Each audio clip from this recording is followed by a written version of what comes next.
श्री शंकर शिक्षायतन वैदिक शोध संस्थान द्वारा समायोजित 7 दिवसीय राष्ट्रीय कार्यशाला पथ्यास्वस्ति कार्यशाला में आप सभी विद्वज्जनों का हार्दिक स्वागत और अभिनंदन है। आज का यह तृतीय दिवस है और आज का विषय है गुण परिष्कार। हमारे मध्य आज विराजमान है आदरणीय राधर मिश्र जी। आप व्याकरण के मूर्धन्य विद्वान हैं। जगत गुरु रामानंद आचार्य संस्कृत विश्वविद्यालय के व्याकरण विभाग में आप आचार्य हैं। शंकर शिक्षायतन के अनुरोध को स्वीकार कर आप व्याख्यान के लिए आज उपस्थित हैं। आपके प्रति मैं हार्दिक स्वागत और अभिनंदन करता हूं। शंकर विद्या निकेतन है, ये शंकराचार्य का कांची कांची नहीं, वो भारतीय तीर्थ जो जहाँ वाले हैं। श्री आज कार्यक्रम के अध्यक्ष आदरणीय शुक्ला सर हैं। शुक्ला सर के प्रति मैं हार्दिक स्वागत अभिनंदन करता हूं और इस कार्यक्रम में इस पटल पर जुड़े हुए सभी विद्वजनों का मैं हार्दिक स्वागत और अभिनंदन करता हूं। मैं अधिक समय न लेता हुआ मैं चाहता हूं कि आदरणीय मिश्र सर अपने व्याख्यान से इस कार्यक्रम को प्रारंभ करें। आदरणीय मिश्र सर।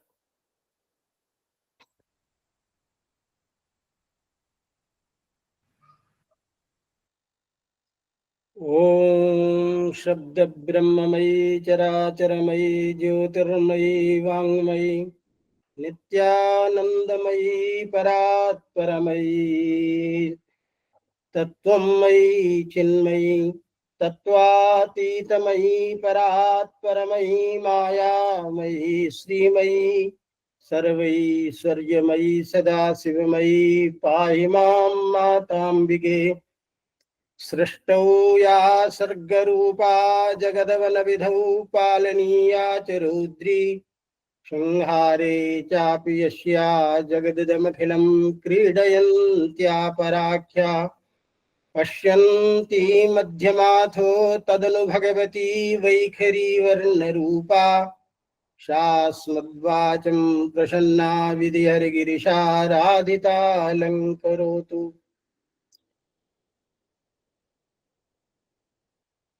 आप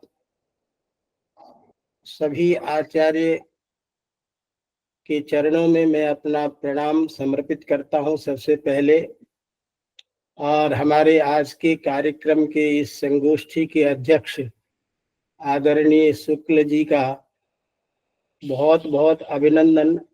उनका मेरे ऊपर इतना स्नेह रहता है, इतना वात्सल्य रहता है कि उसी के वशीभूत जब भी कभी उनका आदेश होता है तो मैं उपस्थित होता हूँ। यद्यपि मैं इस तरह के शास्त्र के पर्यालोचन के विषय में समर्थ नहीं हूँ, तथापि आचार्य जी के स्नेह को देख करके और इसी बहाने हम कुछ चर्चा करें बैठ करके आपस में शास्त्रों के विषय में, इस उद्देश्य से मैं आप लोगों के बीच में केवल उपस्थित हुआ हूँ।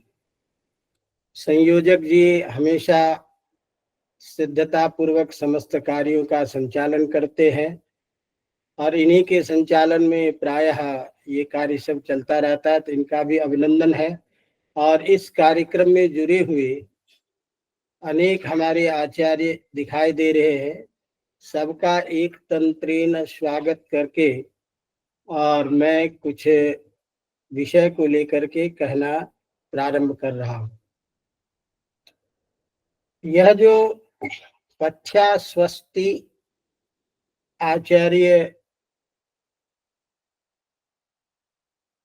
मधुसूदन झा जी का जो ग्रंथ है, ये विशुद्ध व्याकरण का ग्रंथ है, या इसको यूं कहा जाए कि शब्द ब्रह्म के निर्वचन के विषय में ये एक अपूर्व ग्रंथ है। शब्द ब्रह्म के स्वरूप के बारे में जितने भी पक्ष हो सकते हैं, उन समस्त पक्षों का प्रमाण पूर्वक वेद से लेकर के ब्राह्मण ग्रंथ उपनिषद आदि समस्त शास्त्रों का जो एक सिद्धांत तत्व है, उस सिद्धांत तत्व को इस ग्रंथ में इन्होंने रखा है। हमारे यहाँ चूंकि ब्रह्म के दो स्वरूप कहे गए हैं, तो वो जो ब्रह्म है वो ज्ञान रूप में है। तो शब्दावच्छिन्न ज्ञान जो है वो वेद है, जो ब्रह्म के रूप में कहे जाते हैं। और विषयावच्छिन्न जो ब्रह्म है वो परब्रह्म है, लेकिन वह परब्रह्म शब्दावच्छिन्न चैतन्य के साथ में उनका तादात्म्य है, अर्थात शब्द ब्रह्मात्मक रूप ही वह परब्रह्म है। ये हमारे यहाँ आचार्यों का सिद्धांत है।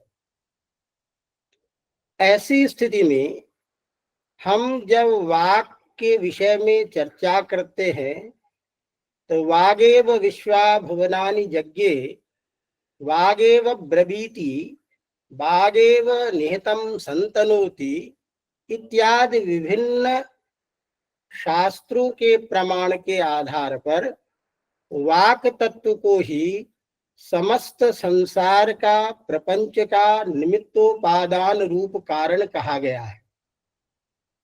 वह जो वाक तत्व है, इसकी अभिव्यक्ति किस रूप में होती है?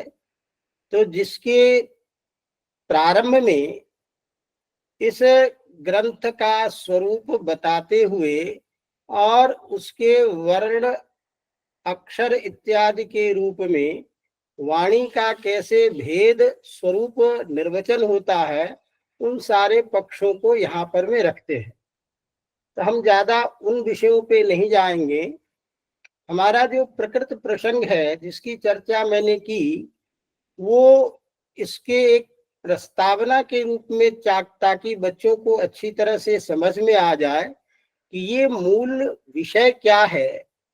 तो हम वाक तत्व को, वाक ब्रह्म को समस्त सृष्टि का निमित्त उपादान कारण मान करके जगत की सृष्टि स्थिति लय का समस्त स्वरूप इसी वाक तत्व में निर्धारित करते हैं। अतः वह वाक ब्रह्म, जिस परब्रह्म के स्वरूप की बात हम करते हैं, वह ज्ञानात्मक ब्रह्म का स्वरूप बोध शब्द ब्रह्म के रूप में ही होता है। इस दृष्टि से यहाँ समस्त चीजों का निर्वचन शब्द तत्व के रूप में किया जाएगा। तो ग्रंथकार प्रारंभ में प्रतिपाद्य विषय के उपस्थापन के लिए यहाँ पहले मंगलाचरण कह ले या वस्तु निर्देशात्मक कथन कह ले, उसके द्वारा इस विषय का उपस्थापन करते हैं और कहते हैं धर्माद अभ्युदयः सदा, धर्माद्यभ्युदयः सदा अभ्युदयते धर्मस्तु साहित्यतो विज्ञेयोप्यविना कृतं तदपि वा वाक्यैश्च वाक्यं पुनः संपद्येत पदैः पदं पुनरिदं वर्णैः कृतं वर्ण्यते ते वर्णाश्च गुणैः कृता इति गुणान् वर्णाहितान् ब्रूमहे। भारतीय सिद्धांत में धर्म अर्थ काम मोक्ष पुरुषार्थ चतुष्टय की सिद्धि में धर्म को मूल कहा गया है। धर्म मूलक ही समस्त सृष्टि की सत्ता स्थिर होती है।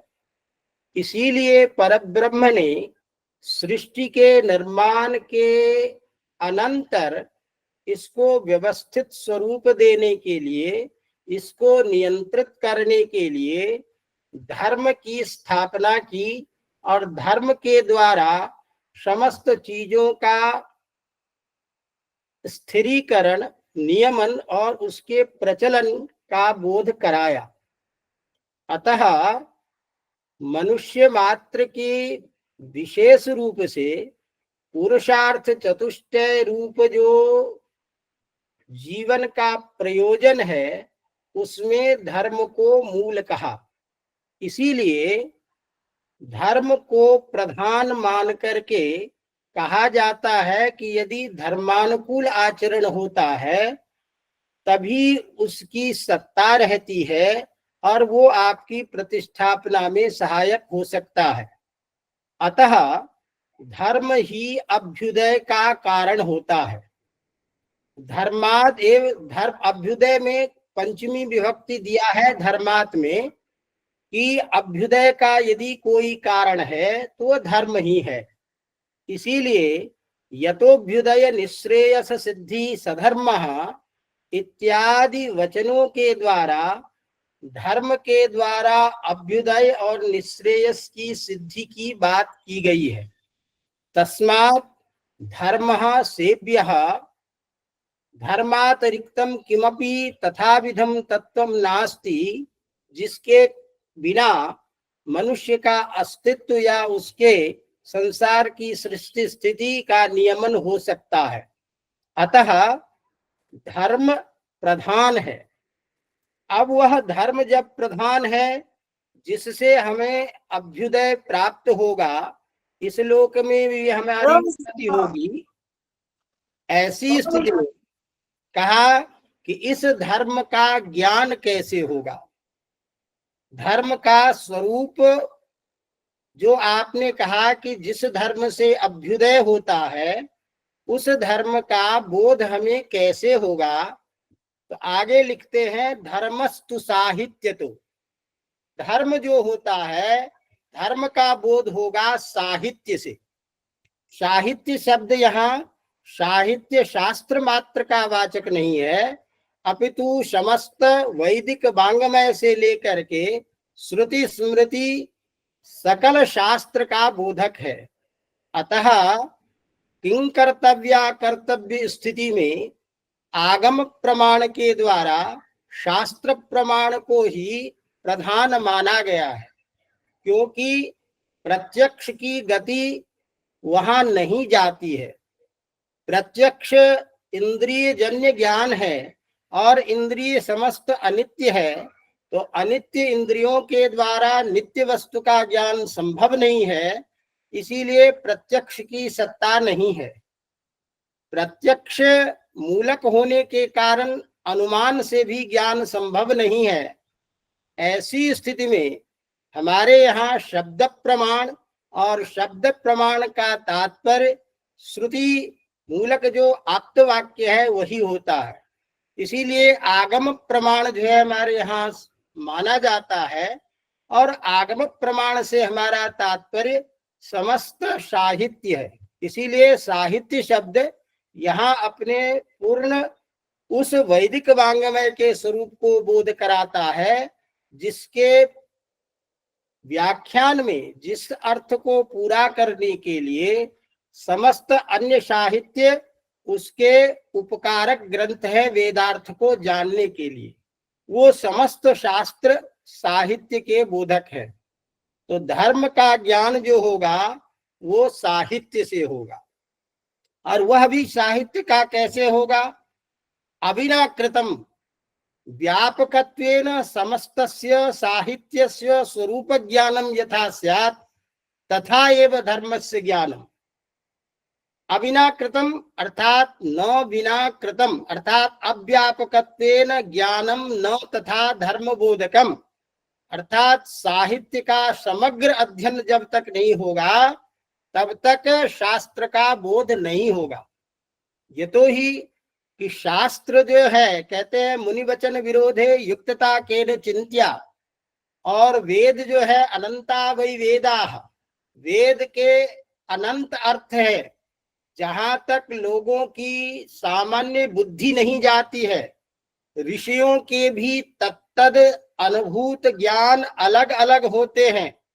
इसीलिए वेद का यथार्थ परक अर्थ क्या है, ये अर्थ बोध करना जन सामान्य के लिए संभव नहीं है। ऐसी स्थिति में हमारे ऋषियों ने, हमारे आचार्यों ने तत्तद वचनों का किस प्रसंग में किस अर्थ प्रकार का अर्थ किया है, उस अर्थ की संगति का निर्वचन करते हुए, संगति बनाते हुए पदार्थ बोध करने का जो स्वरूप है वह तब तक नहीं होगा जब समग्र साहित्य का अध्ययन नहीं होगा। इसीलिए हमारे व्याकरण में कहा जाता है व्याख्यान तो विशेष प्रतिपत्ति ही नहीं संदेहाद अलक्षणम। शास्त्र में यदि हमें संदेह होता है तो संदेह हमारे अंदर है, शास्त्र में कहीं संदेह नहीं होता, क्योंकि शास्त्रस्य निर्णय जनकत्व चित्यात् इत्यर्थः। शास्त्र का अर्थ है निर्णय देना, संदेह का निवारण करना। अतः अविनाकृत साहित्य का ज्ञान से धर्म का बोध हमें होगा। अब वो जो साहित्य है, वो साहित्य समग्र साहित्य के स्वरूप को हम महावाक्य के द्वारा जानते हैं। अर्थात साहित्य क्या चीज है? महावाक्यों का एक स्वरूप है, जहां विभिन्न प्रकार के अर्थों को बताने के लिए पूर्वापरी भाव प्रसंग के द्वारा वस्तु का निर्वचन किया जाता है, और उन महावाक्यों का निर्वचन वाक्य के द्वारा होता है। इस तरह विज्ञेयोप्यविना कृतम तदपि वा वाक्यैश्च, वाक्यों के द्वारा साहित्य का अविना भावेन ज्ञान संभव है, और उस वाक्यों का भी ज्ञान पुनः वाक्य के द्वारा होता है। वाक्य का ज्ञान पदों के ज्ञान पर निर्भर होता है, यतो ही पद समुदायात्मक ही जो होता है वो वाक्य कहलाता है। ऐसी स्थिति में वाक्य का ज्ञान करने के लिए पद का ज्ञान आवश्यक है, और उन पदों के द्वारा जब हम अर्थबोध करना चाहते हैं तो पदों के अंदर सन्निविष्ट जो वर्ण है उस वर्ण का ज्ञान आवश्यक है। इसीलिए संपद्येत पदैहि पदम पुनरिदम वर्णैहि, और वह पदों का निर्वचन वर्ण के द्वारा होता है। तो वर्णों के द्वारा पदों का निर्वचन होने के कारण जब तक पद का मूल वर्ण का ज्ञान नहीं है, तत्समन्वित पद का ज्ञान नहीं होगा, पद के ज्ञान के अभाव में वाक्य का ज्ञान नहीं होगा, वाक्य के ज्ञान के अभाव में महावाक्य का ज्ञान नहीं होगा, महावाक्य के ज्ञान के अभाव में साहित्य का ज्ञान नहीं होगा, और उसके अभाव में जो हमारे कर्तव्य का निर्देश है, इदम कर्तव्यम इदम वा अकर्तव्यम, शास्त्र जो हमको निर्देश करता है, इदम भक्ष्यम इदम अभक्ष्यम, इयम गम्या इयम अगम्या इत्यादि प्रकारक विधि निषेध के द्वारा कृत कार्य में प्रवृत्त, कर्तव्य कर्म में प्रवृत्त होना, निषेध कर्म में जो अकर्तव्य कार्य है उससे निवारण करना, ये जो चीजें हैं ये कभी संभव नहीं है। अतः वर्ण का ज्ञान सबसे पहले आवश्यक है। अब ये जो वर्ण है उस वर्ण के स्वरूप का ज्ञान हमें कैसे होगा? तो उसके लिए कहते हैं ते वर्णाश्च गुणैः कृता। वो वर्ण जो होते हैं वो गुणों के द्वारा निर्धारित होते हैं, गुण के द्वारा उस वर्णों का स्वरूप बोध होता है। इसीलिए जब तक वर्णाहितान, वर्ण में आहित अर्थात वर्ण जिस गुण को धारण किया है, आहितान दधानान, वर्ण जिन गुण को धारण करता है उन गुणों को जब तक हम नहीं समझेंगे तब तक वर्ण के स्वरूप के विषय में हम नहीं समझ सकते।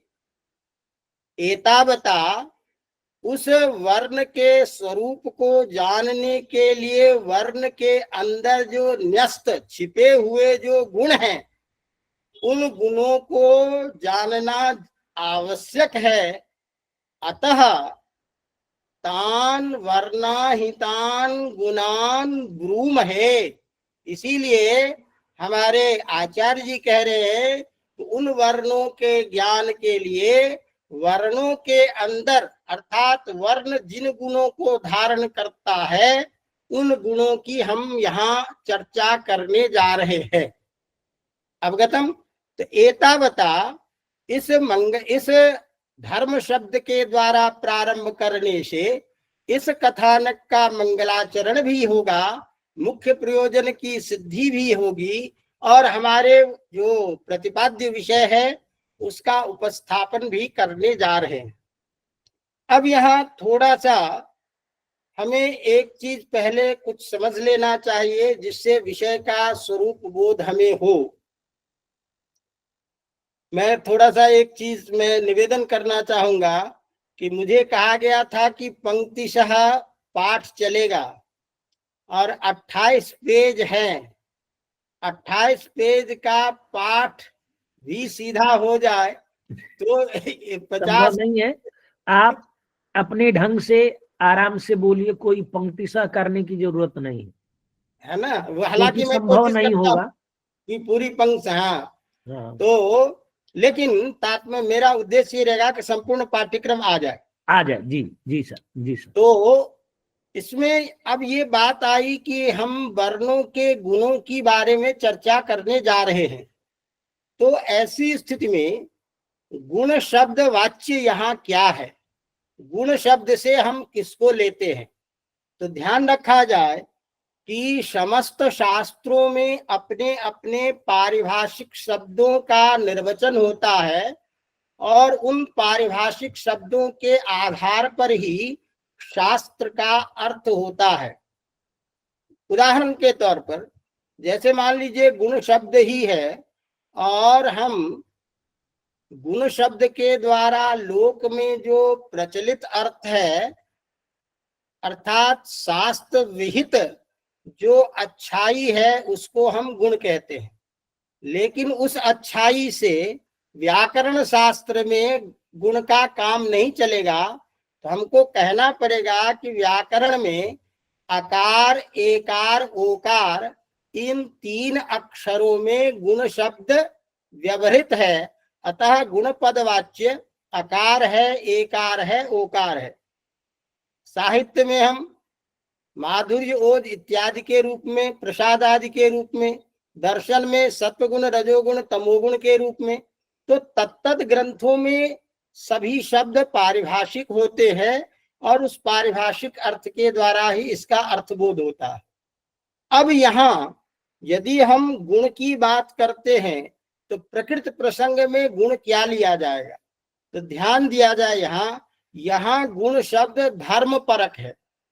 गुण शब्द यहाँ धर्म परक है अर्थात वर्ण में रहने वाला जो धर्म है वो धर्म जिसके आधार पर वर्ण जिस प्रकार से उच्चरित होता है, जहां रहता है, उसमें जो यत्नादि होते हैं जिनके द्वारा वर्णों की अभिव्यक्ति होती है, वो समस्त सारी चीजें यहाँ गुण पद वाच्य है। गुण शब्द यहाँ धर्म मात्र का बोधक है, धर्म परक शब्द है। इसीलिए वस्तु धर्म मात्रे गुरु शब्द परः गुण प्रधानः संस्कारः, वह संस्कार विशेष जिसके द्वारा वर्ण के स्वरूप का निर्धारण किया जाता है। इसीलिए व्याकरण में इस तरह के गुणों को बताने के लिए सतो गुणांतराधानम प्रतियत्नः ये बातें कही गई है। अर्थात ऐसा यत्न, ऐसी क्रियाएं, ऐसा स्वरूप बोध जिसके आधार पर वर्णों का विभाग, वर्णों के उच्चारण आदि की क्रिया का ज्ञान होता हो, वो सारे के सारे यहाँ धर्म पद वाच्य से कहा जाता है।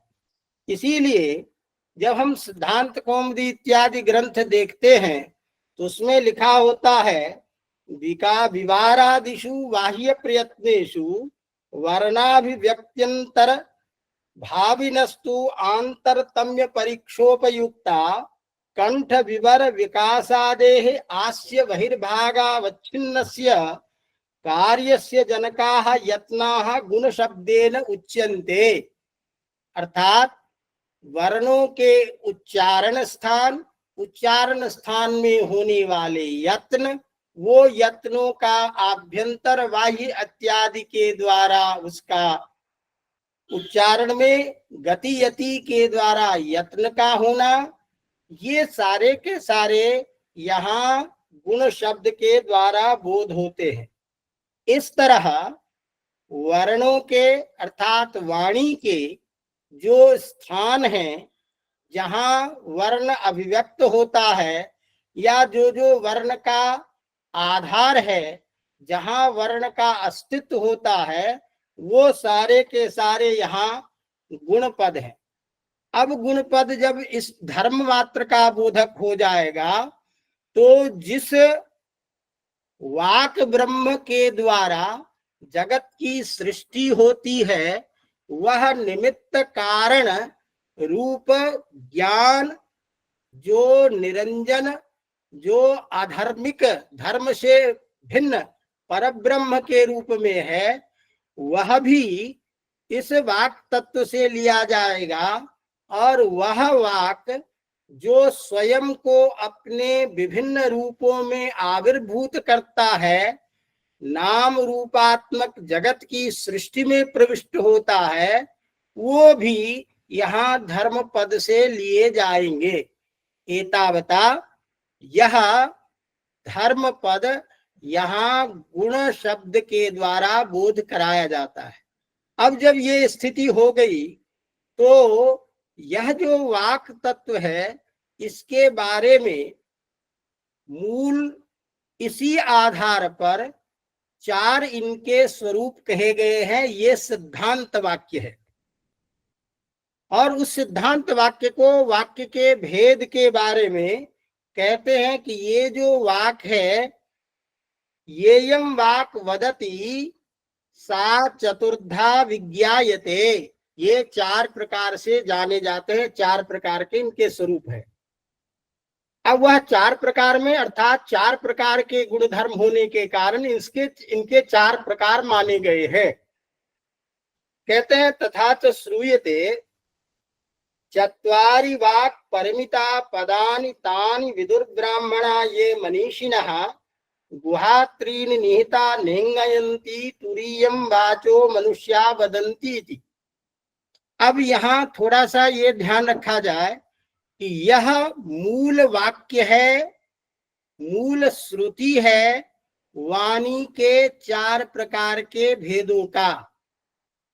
इन्हीं चार प्रकार के भेदों को अलग अलग आचार्यों के मत में, अलग अलग दार्शनिकों के मत में सृष्टि के स्वरूप के रूप में, सृष्टि प्रक्रिया के रूप में इन्हीं चार तत्वों को अलग अलग नाम से जाने जाते हैं, अलग अलग नाम से कहे गए हैं, जिसकी चर्चा हम आगे क्रमशः करेंगे।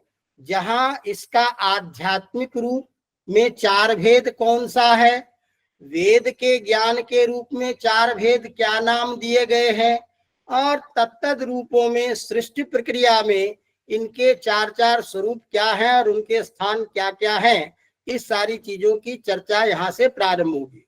तो चूंकि कहते हैं कि ब्रह्मा ने जब सृष्टि का निर्माण किए, तो सृष्टि के त्वरित अव्यभित कालोत्तर में इस सृष्टि के पदार्थों का नामकरण करने की इच्छा से कि मैं इसका सृष्टि का जो निर्माण किया हूं, इस सृष्टि के जो पदार्थ है, इन पदार्थों का बोध कैसे हो, इसको कैसे कहा जाए, कैसे जाना जाएगा, तो इन्होंने ब्रह्म ने स्वयं उस ज्ञान रूप वाक को चार रूपों में उपदेश किया, 4 जनों को उपदेश किया, ऋषियों को, जिसकी चर्चा आएगी। तो उसके लिए कहते हैं चत्वारि वाक् परिमिता पदानी। ये जो वाक हैं 4 पदों के द्वारा परिमितानी, परिमित है, परिच्छिन्न है। परिमितानी एवं परिमिता इत्यर्थः। वेद में, वैदिक शब्दों में परिमितानी न बोल करके हम परिमिता भी बोलेंगे, क्योंकि छंदसि लोपः, सी का छंद में लोप हो जाता है, तो इसीलिए बहुवचन में परिमिता को ही परिमितानी समझिए। लौकिक प्रयोग में परिमितानी बोलेंगे। परिमितानी नाम परिच्छिन्नानि, ये परिच्छिन्न है, इनसे परिच्छिन्न अलग अलग विभक्त होते हैं। तो ये जो वाक हैं, ये वाक 4 पदों के रूप में परिच्छिन्न है, विभक्त हुए हैं, बटे हुए हैं, कहे गए हैं। ये ब्राह्मणाः विदुः मनीषिणः, इन 4 प्रकार के वाणियों को मनीषिणः, मनसा ईशिनः, जो मनस्वी व्यक्ति हैं वैदिक प्रयोग। तो मनस्वी जो व्यक्ति हैं, जो त्रिकालाबाधित ज्ञान रखते हैं, ऐसे ब्राह्मणाः, ब्रह्मवेत्ता, ब्रह्म को जो जानने वाले लोग हैं, वो विदुः, वो लोग जानते हैं। और ये जो 4 प्रकार के वाणी हैं, इन 4 प्रकार के वाणियों में त्रीनि गुहा निहिता, 3 प्रकार की जो वाणी है, अब ये 3 प्रकार के जहां जहां अलग अलग जाएंगे, वहां वहां अलग अलग इसका नाम देंगे। इसमें 3 प्रकार के जो वाणी हैं, वो गुहा अर्थात गुफायाम, अत्यंतम गुह्यम, निश्चलम, स्पंद रहितम, ये जो 3 प्रकार की जो पदों का जो स्वरूप है, 3 प्रकार की जो ये वाणी है, ये गुफा में अर्थात अत्यंत गुह्य होने के कारण, क्रिया इत्यादि से रहित होने के कारण इसका बोध नहीं होता, इसका व्यवहार नहीं होता है। निंगयंती, इसमें किसी प्रकार की क्रियाएं नहीं होती। और चौथी जो चीजें हैं, इस चौथे में तुरीयम, चौथी जो वाणी है, वाक का स्वरूप है, उसको मनुष्याः वदन्ति, मनुष्य लोग उसका प्रयोग करते हैं। तो चतुर्थ वाणी जो है, अब इसमें चतुर्थ वाणी का 2 प्रकार से हम अर्थ करते हैं। जैसे कि सामान्य रूप में हम आगे पढ़ेंगे, परा पश्यन्ति, मध्यमा, वैखरी, तो उसमें वैखरी जो है वो अनित्य वाणी है, उसका प्रयोग लोग करते हैं। और वाक परा पश्यन्ति, वाक इत्यादि मध्यमा जो है वो स्पंद शून्य इत्यादि पश्यन्ति के रूप में आगे कहा जाए। कहीं कहीं इसका अर्थ करते हैं कि प्रत्येकम चतुर्थांश एवं प्रयुज्यते, प्रत्येक वाणी के जो चतुर्थांश हैं, उन चतुर्थांश के ही बारे में जान पाते हैं, बाकी चीजों का ज्ञान संभव ही नहीं हो पाता है। तो इसी बात को लिखते हैं कि चत्वारि वाक् परिमिता पदानि तानि विदुर्ब्राह्मणाः, ब्राह्मणाः ये मनीषिणः, तानि पदानि विदुः, चत्वारि परिच्छिन्नानि पदानि, तत्र त्रीणि पदानि गुहा निहिताः भवन्ति, निहितानि वित्यर्थः। तो और चौथी जो वाणी है उसका प्रयोग करते हैं। अब ये जो 4 चीजें हैं, इन 4 वाणियों के बारे में वेद से लेकर के आगे तक का जब हम विभाग करते हैं, लोक के आधार पर जब हम विभाग करते हैं, जिसकी चर्चा हम आगे करेंगे, वैदिक लोग भूः, भुवः, स्वः, ओंकार इत्यादि 4 रूपों में इस 4 वाणी को कहते हैं। 4 लोक के आधार पर उन चारों लोकों में प्रचलित जो वाणी है उसकी चर्चा प्रारंभ में कर रहे हैं। कहते हैं वाचा परिच्छिन्नानि तावत् चत्वारि स्थानानि भवन्ति, वाणी के द्वारा जो परिच्छिन्न हैं, उन परिच्छिन्न स्थान का स्वरूप बता रहे हैं कि वाणी से परिच्छिन्न स्थान भी 4 होते हैं। 4 प्रकार की वाणी हैं, जिन 4 प्रकार की वाणियों का प्रयोग 4 स्थानों में किया जाता है, 4 स्थानों से परिच्छिन्न ये वाणी है। तो 4 स्थान कौन है? तो उसके लिए पहला का नाम देते हैं वाचस्पत्यम, ब्राह्मणस्पत्यम, ऐन्द्रम, भौमम च। यहाँ जो ये स्थान का वाचक है, ध्यान रखा जाए, ये स्थान है, इसीलिए स्थान का निर्वचन करते हैं। इस स्थान में वाचस्पत्यम का अर्थ शास्त्रकारों ने यहाँ स्वयंभुव लोक की चर्चा करते हैं, अर्थात स्वयं ब्रह्मा जब सृष्टि के प्रारंभ किए तो वाचस्पत्यम अर्थात स्वयंभुव लोक जो प्रथम लोक के रूप में गृहीत है। दूसरा कहते हैं ब्राह्मणस्पत्यम। ब्राह्मणस्पत्यम का यहाँ अर्थ प्रजापति लोक करते हैं, जो प्रजापति जो कार्य ब्रह्म है उसके स्वरूप में। तीसरा ऐन्द्रम, जो इंद्र के द्वारा बोध होता है वह इंद्रलोक है। और चौथा भौमम, जो भूमि लोक है जिसको हम भूमंडल कहते हैं। इस तरह से स्वयंभू मंडल, ब्राह्मणस्पत्य, प्राजापत्य मंडल, सौर्य मंडल और भूमंडल, ये 4 प्रकार के स्थान हैं जो 4 प्रकार के वाणियों से परिच्छिन्न है।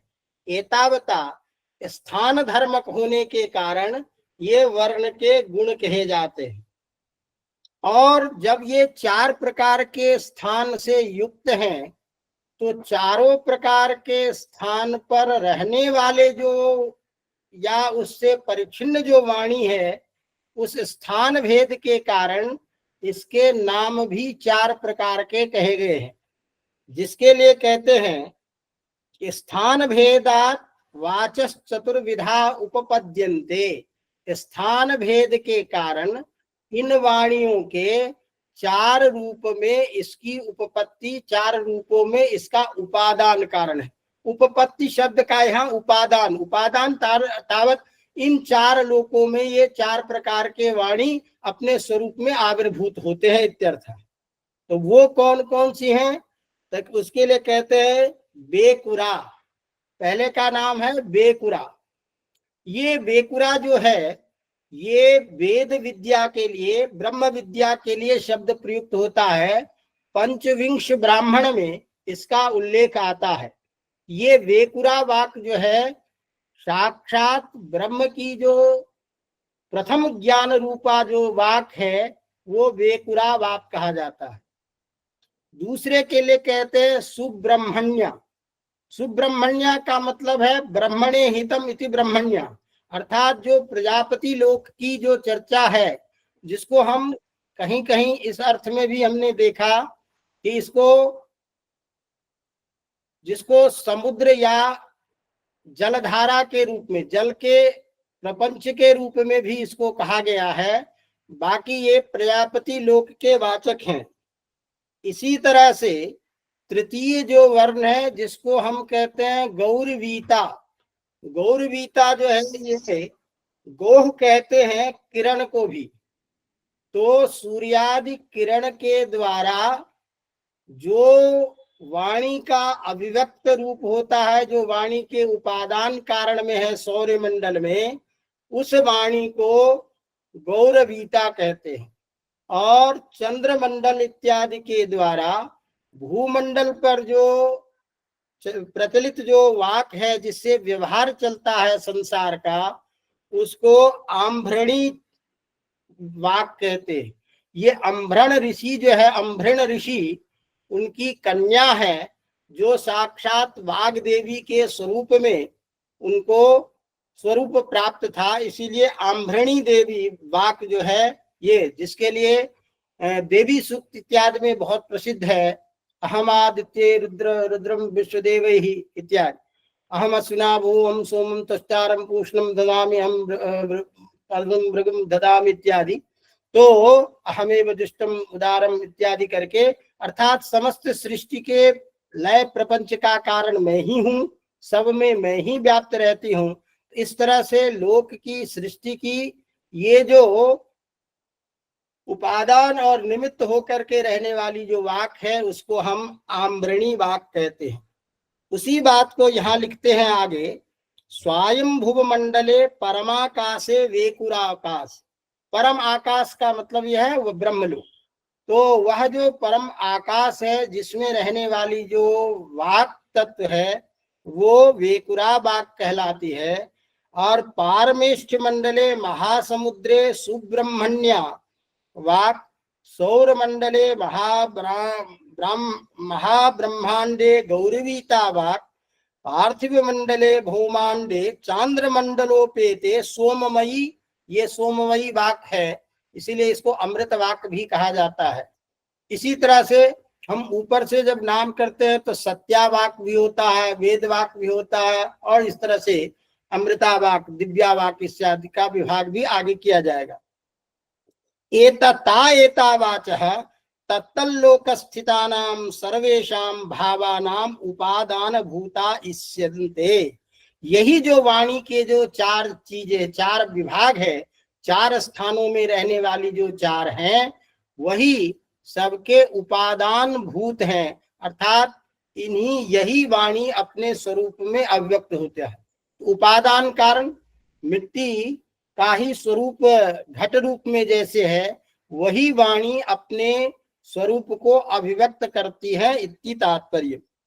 तत्रेयम आम्भृणी वाक् अस्याम भूमौ सर्वत्र अभिव्याप्ता। तो ये जो तीन प्रकार के जो वाणी है, वेकुरा, सुब्रह्मण्या, गौरवीता, ये चूंकि स्वयंभू मंडल, प्राजापत्य मंडल और उसमें सौर मंडल इत्यादि में है, इसीलिए अत्यंत गुह्य होने के कारण इसका व्यवहार मनुष्य के द्वारा या मनुष्य लोक में नहीं होता। मनुष्य लोक में आम्भृणी वाक् का ही प्रयोग होता है। तामेव वाचम इमे मनुष्याः उपजीवन्ति। इसी आव्रणी वाक्य को लेकर के मनुष्य लोग उपजीवंती, व्यवहारम कुर्वन्ति इत्यर्थः, इसी का आश्रय लेकर के इनकी सत्ता चलती है। इतरास्तु तीसरा वाचो गुहायाम निहिताः। और ये अन्य जो है, ये अन्य जो तीन वाक हैं वो तो वही गुफा में निहित है। अब इस वाक के जो चार भेद किए गए हैं, वेकुरा इत्यादि, इस प्रकार के भेदों में या इस प्रकार के वर्णन में क्या प्रमाण है, उस प्रमाण को देते हुए कहते हैं, तदुक्तम ऋषिणा बृहस्पते प्रथमं वाचो अग्रम यत् प्रैरत नामधेयं दधानाः यदेषां श्रेष्ठं यदिरप्रमासीत् प्रेणा ते तदेषां निहितं गुहाभिः। बृहस्पते प्रोवाच प्रथमं वाचो अग्रम यत्। हे बृहस्पति, ये बृहस्पति देवता की प्रार्थना करके कहते हैं, हे बृहस्पति, अर्थात बृह ज्ञान के देवता अर्थात परमात्मा ब्रह्म, हे ईश्वर, प्रथमम वाचो अग्रम, सबसे पहले कब? सृष्टि के प्रारंभ में। प्रथमम अर्थात सर्वप्रथम सृष्टि है, अव्यभित कालोत्तरम इत्यर्थः। सृष्टि के तुरंत अव्यभित कालोत्तर में नामधेयम दधानाः, नामधेयम च नाम च, पदार्थों के नामकरण करने की इच्छा करते हुए, नाम ध्येयम दधानाः, नाम विभिन्न पदार्थों के नामकरण की इच्छा रखते हुए, यदेषां श्रेष्ठम यदिरप्रमासीत्, जो आपने इस वाक ब्रह्म का उच्चारण किया, वाक ब्रह्म को दिया, वाक ब्रह्म को उपदेश किया, हे बृहस्पति, सबसे पहले आपने इस सृष्टि के प्रारंभ में सृष्टि के पदार्थों को नामकरण करने की इच्छा से जो आपने यह ज्ञान उपदेश किया, जो आपने किया, वही प्रथम वाणी का प्रथम प्रकाश था।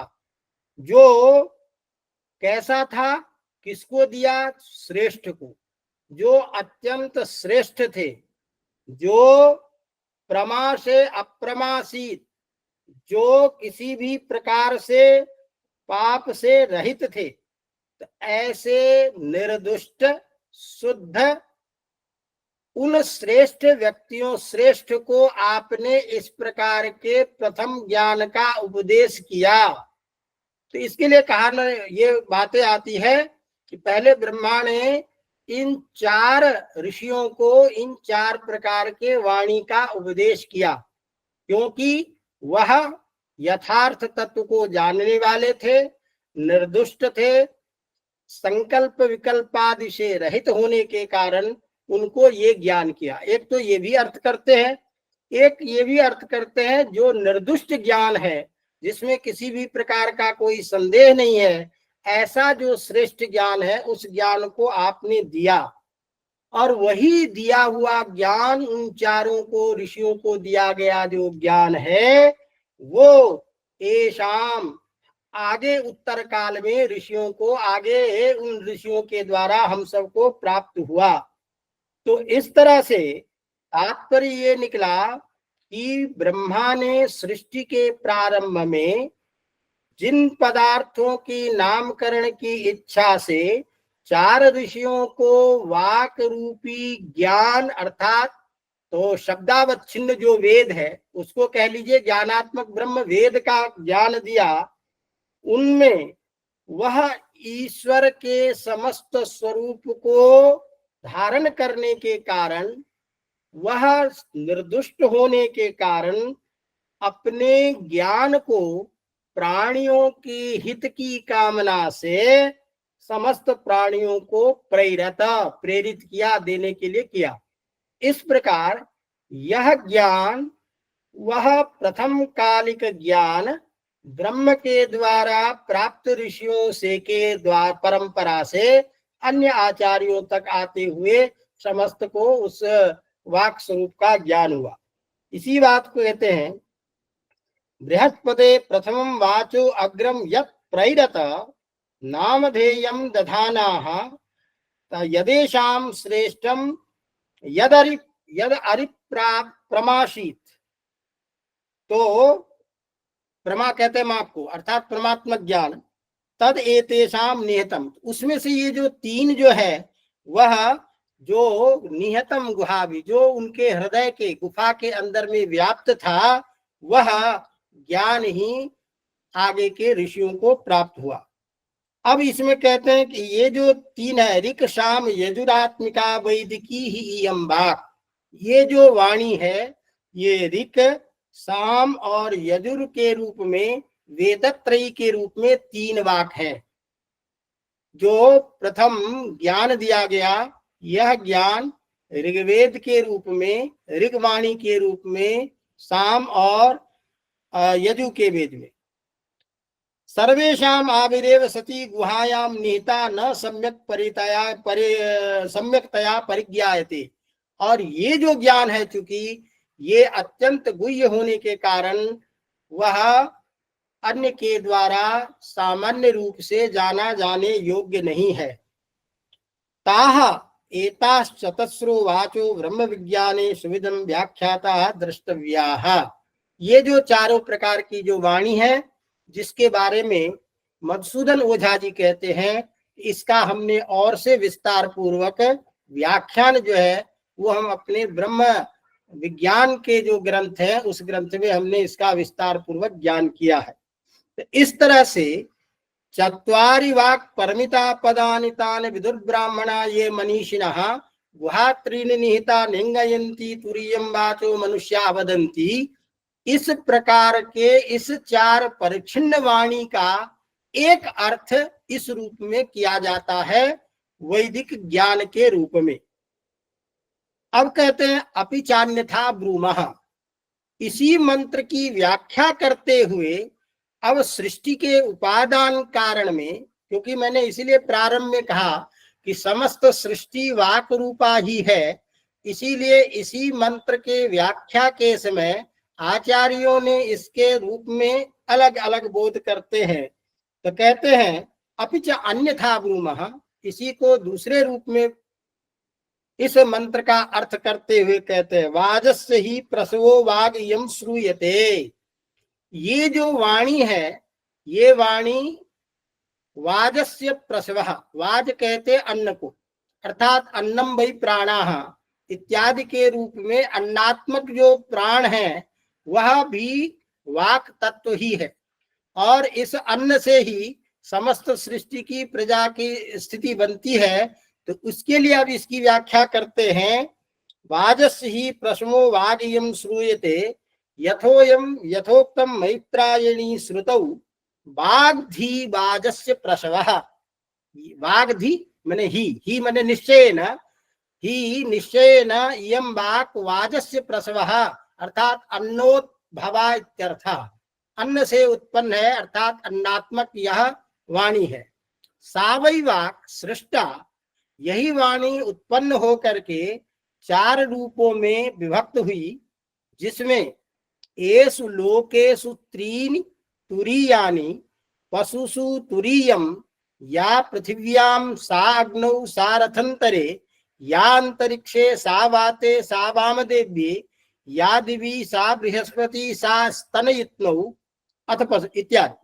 अर्थात ये जो वाणी है यह वाणी ही यज्ञ के रूप में, अब यहाँ इसकी व्याख्या यज्ञात्मक सृष्टि के लिए कही जा रही है कि अन्नाद भवन्ति भूतानि पर्यन्नादन्न संभव, अन्नाद भवन्ति इत्यादि जो वाक्य है उसमें समस्त चीजों की उत्पत्ति अन्न के जीवित होने के कारण, अन्न के कारण ही सत्ता होने के कारण कहते हैं कि सा वै वाक् सृष्टा चतुर्धा विभवति, जिसमें 3 तो लोक में प्रचलित है और चौथा जो है उसका पशुषु माने पशुओं में। पशु शब्द यहाँ पशु मात्र का बोधक नहीं है, पशु शब्द यहाँ पश्यन्ति अविशेषेण सर्वानिति, जो अविशेषेण सबको देखता है उसे पशु कहते हैं।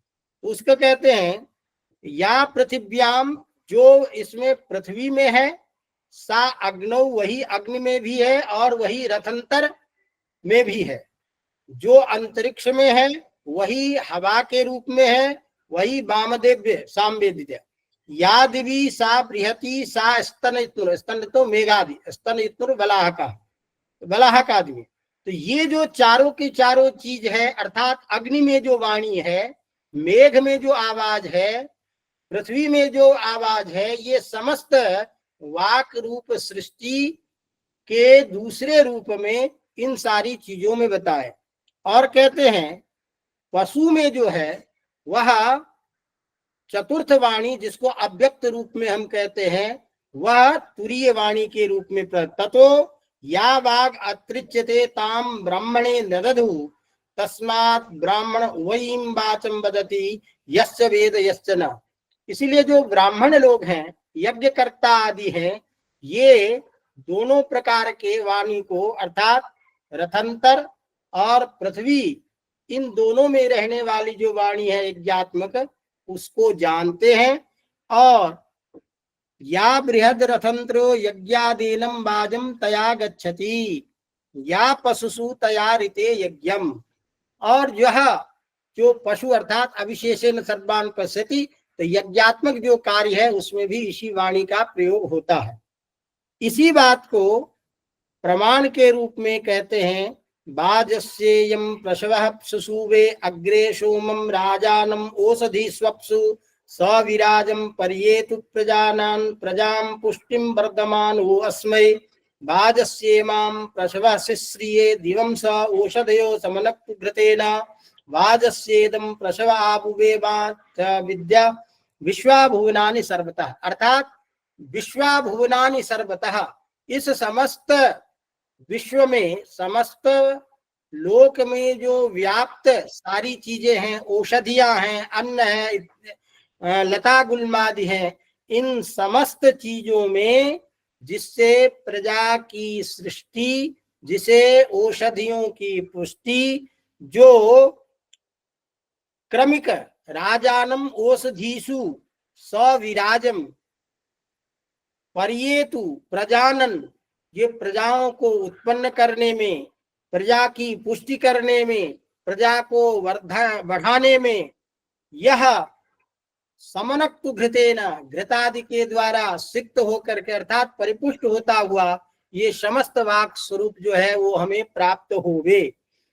अत्र इयम त्रिलोकी वाक गुहा निहितेव नेंगयन्ते पशुवाग इयम अनुभूयते इति विद्यात्।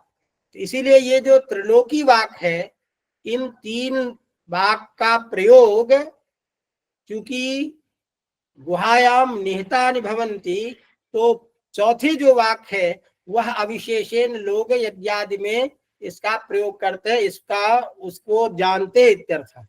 तो ये एक तरह से यज्ञीय जो विधान है, इस विधान के लिए ये कहा जाता है कि ये चार प्रकार के ये वाणी कहे गए। अब मैं थोड़ा सा संक्षेप में यहाँ ये कह दूं ताकि अर्थ करने में अपने को दिक्कत नहीं हो, जितने भी आगे आएंगे।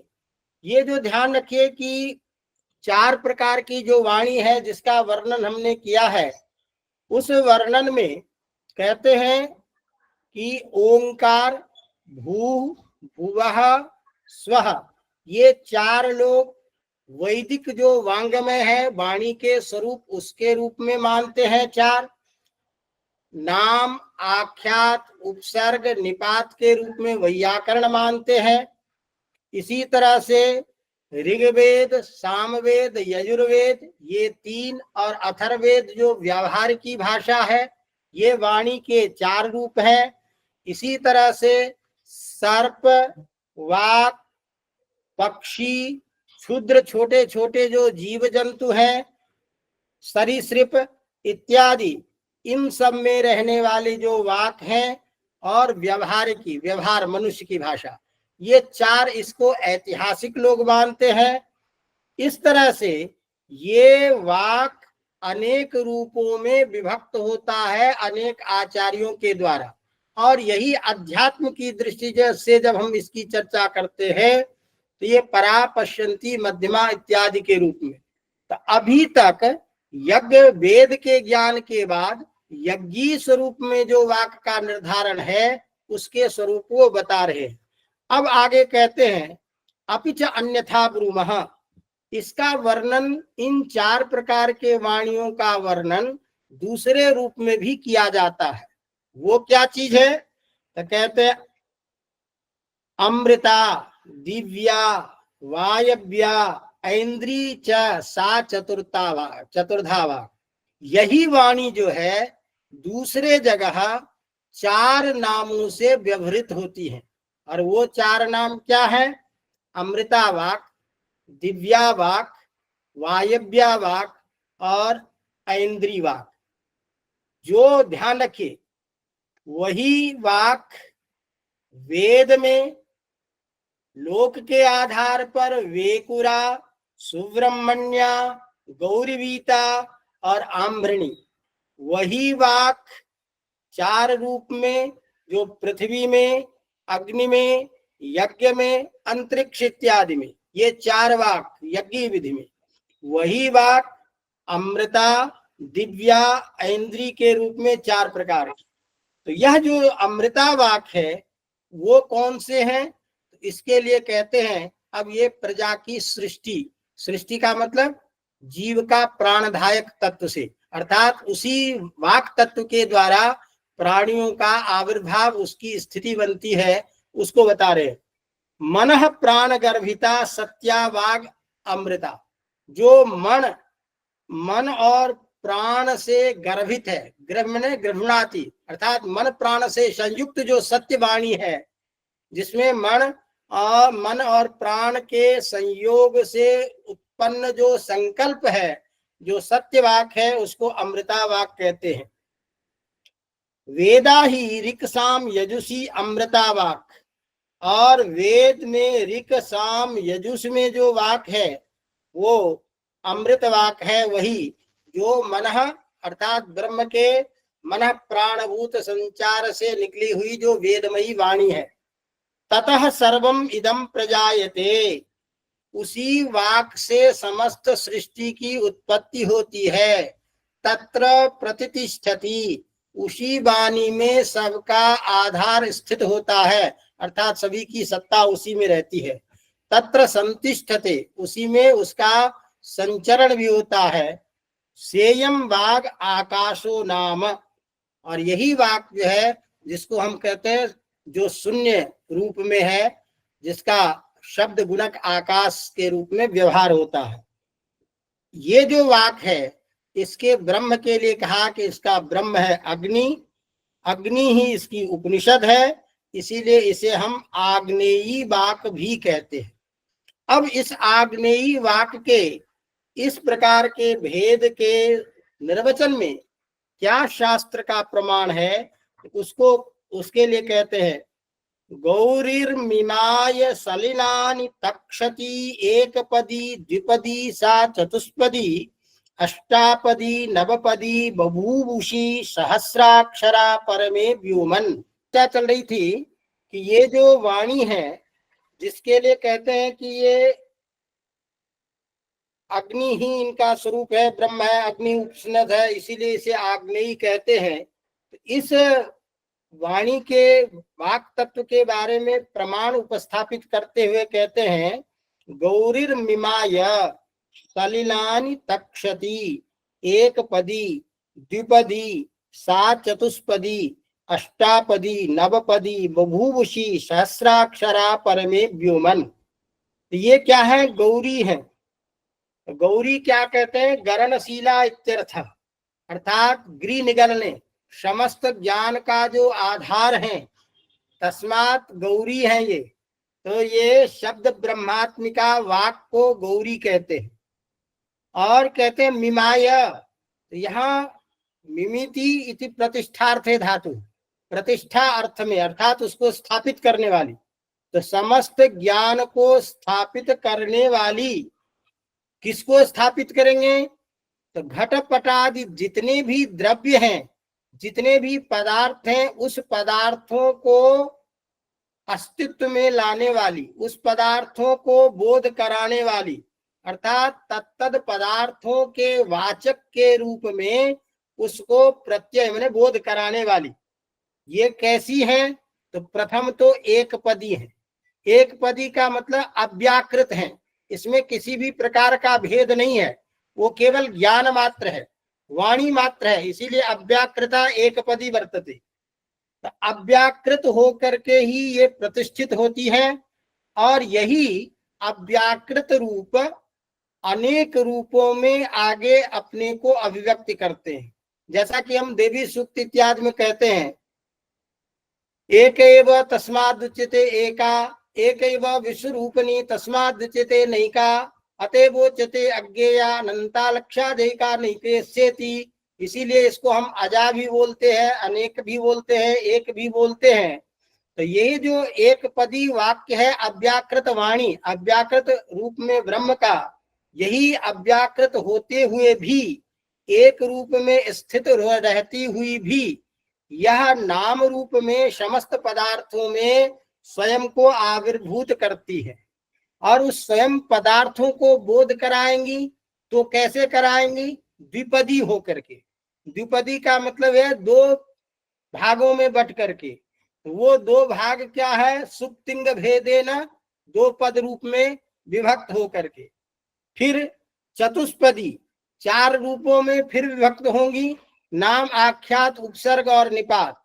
यह जो वाक तत्व है जो समस्त सृष्टि पदार्थों का नामकरण करती है, उस नाम उस पदार्थों में स्वयं को समाविष्ट करती है, ये एक ही है, अव्यक्त है और अव्याकृत है। अव्याकृत होती हुई भी अपने स्वरूप को विभिन्न रूपों में विभक्त करती हैं उस पदार्थ को ज्ञान कराने के लिए। तो कैसे? तो पहले दो पदों में, सुप और तिंग के रूप में, फिर चतुष्पदी, चार नाम, आख्यात, उपसर्ग और निपात के रूप में। फिर अष्टपदी, इस अष्टपदी में हम व्याकरण में पढ़ते हैं शुभामंत्रिते, आमंत्रित की, सुप आदि की, अर्थात समस्त इत्यादि पदों को लेकर के, तो आमंत्रित सहित सुप विभक्ति के भेद से ये 8 प्रकार के हो जाती है। इस तरह से फिर 9 भेदों में क्रिया के रूप में विभक्त होती हुई, एक वचन, द्विवचन इत्यादि इसको कहते हैं, हम व्यवहारिक रूप में उसको ले लें तो 9 रूपों में विभक्त होती ही पश्चात बहुविधाभिव्यक्तिम उपेयसी, इस प्रकार अपने अनेक रूपों में होती हुई, बुभूषी माने अपने स्वरूप को प्रकट करती हुई, सहस्राक्षरा अर्थात अनेक अक्षरों से व्याप्त हो करके, अनेक वर्णों के रूप में अभिव्यक्त हो करके, अनेक प्रकार के रूप में परमे व्योमन, इस परम आकाश में ये व्याप्त रहती है वाणी। तो इस तरह इस वाणी के बारे में कहते हैं गौरीर्मिमाय सलिलानि तक्षति, तक्षति माने विस्तारित हो, विस्तार होती हुई, एकपदी द्विपदी सा चतुष्पदी अष्टापदी नवपदी बुभुषी सहस्राक्षरा परमे व्योमन। अथ दिव्यावाग ऋता सो अथर्ववेद, ये जो दिव्यावाग है वो ऋत, और वो क्या है जिसे हम ऋत कहते हैं। वेद में जो ऋत है अर्थात सत्य, जिसके ऊपर में ऋत वह पदार्थ है जिसके ऊपर में समस्त सृष्टि का नियमन होता है, उसे ऋत पदार्थ कहते हैं। तो वह जो ऋत रूप वाक है वह दिव्य है, जो ऋत वाक के नाम से अर्थात संसार के नियामक तत्व के रूप में प्रतिष्ठित रहती हैं। सो अथर्ववेदा तन्मयान एवेतानि सर्वाणि भूदैवतानि भूतानि चोत्पद्यन्ते, और इसी से, इसी वाणी से, चाहे एतानि सर्वाणि दैवतानि, देवता की सृष्टि हो या जगत की सृष्टि हो, प्रपंचात्मक सृष्टि हो, इस सब की उत्पत्ति होती है। इसी बात को अथर्व संहिता में शांति मंत्र के रूप में कहते, इयं या परमेष्ठिनी वाग्देवी ब्रह्म संस्थिता ये नैव ससृजे घोरम तेनैव शांतिरस्तु नः। ये जो परमेष्ठिनी वाक है अर्थात परम ब्रह्म में स्थित रहने वाली ये वाक, परमेष्ठिनी नाम परमे ईश्वरे ब्रह्मे ब्रह्मणि संस्थिता या वाक वर्तते। इस ब्रह्म में रहने वाली जो ये वाग देवी है, जो ब्रह्म से संस्थित है, ब्रह्म के द्वारा प्रशंसित है, जिसके ये समस्त सृष्टि का संचार होता है, सृष्टि का बोध होता है। हे वाणी की देवी, घोरम ससृजे, जो जिससे उत्पन्न उसमें, अब हमारे उच्चारण में हम मनुष्यों के द्वारा, अज्ञानियों के द्वारा किसी भी प्रकार का उच्चारण आदि में कोई पाप हो जाता है, कोई त्रुटि रह जाती है, तेनैव शांतिरस्तु नः। हे वाग्देवी, वही वाग्देवी हमें उस पाप से मुक्त करें, हमें उस अपशब्द जन्य कष्ट जो प्रत्यवाय है उसे हमारी रक्षा करें। तो इसी बात कहते, यही परमेष्ठी वाग जो है जिससे समस्त भूतादि की स्थिति होती है। इसी वाक कहते, सेयम वाक सरस्वा नाम दिक् सोमो अस्य ब्रह्म दिक् सोमो अस्या उपनिषद तस्माद यम सौम्या। यही जो वाक है जिसको हम सरस्वान कहते हैं, ये दिक माने दिशा और सोम इसके ब्रह्म अर्थात स्वयं का रूप है, दिक और सोम ही जिसके उपनिषद हैं, तस्मात यम सौम्या, इसीलिए इस वाणी को हम सौम्या वाक कहते हैं। और उसके बारे में फिर शांति के रूप में ही कहते हैं, तस्या समुद्रा अधिविक्षरन्ति तेन जीवन्ति प्रदितश्चतस्रः ततक्षरत्यक्षरं तद्बीजम् उपजीवति वागक्षरं प्रथमजा ऋतस्य वेदानां माता अमृतस्य नाभि सा नो जुषानो यज्ञमागादवन्ती देवी सहुवा में अस्तु। हे देवी, जो समुद्र में भी अर्थात जल तरंगों में भी जो आवाज है उसमें भी व्याप्त रहने वाली, जो चारों दिशाओं में व्याप्त रहने वाली, जो क्षर होती हुई भी अक्षर हैं, जिससे संपूर्ण विश्व उपजीवित होता है, जो प्रथम वाणी के रूप में है, जो वेदों के सत्य स्वरूप हैं, जो सभी के माता है, अमृतस्य नाभि, अमृत को उत्पन्न करने वाले, शानो जुशानो यज्ञम आगादवंती, और जो हमारे यज्ञादि की रक्षा करती है, सा देवी सहवा में अस्तु, वो देवी हमारे लिए अच्छे फल को देने वाली हो, हमें अच्छे कार्यों में प्रवृत्त करने वाली हो इत्यर्थ। कहते हैं इन ध्वनियों में, अर्थात समुद्रादि जो है इनमें केवल ध्वनि मात्र है तो वाक, लेकिन वाक जो है वो केवल ध्वनि मात्र है। तो अनयोः ध्वनिर्नास्ति तस्मान् नैते श्रोत्रेण गृह्यते, इसीलिए वर्ण बोधकता इसमें नहीं होने के कारण इसका कर्ण के द्वारा श्रवण नहीं होता है, क्योंकि ध्वनि शब्द धन्यावा भावातु नैते वाचो शब्दो भवतः, क्योंकि शब्दात्मक तो वही रहता है जिसमें ध्वनि हो। इसीलिए महाभाष्यकार कहते हैं कि प्रतीति पदार्थ को लोके ध्वनि शब्द उच्यते, लोक में ध्वनि शब्द से उसी ध्वनि को शब्द के रूप में व्यवहार करते हैं जिसमें लोक में प्रतीति हो। लोक में पदार्थ का प्रतीति कराने वाला जो ध्वनि है वही शब्दत्वेन वाच्य है। इस तरह इन चारों वाणी के बाद तेरे वाक तत्व के बारे में अभी तक हमने इनके 3-4 स्वरूप को देखा।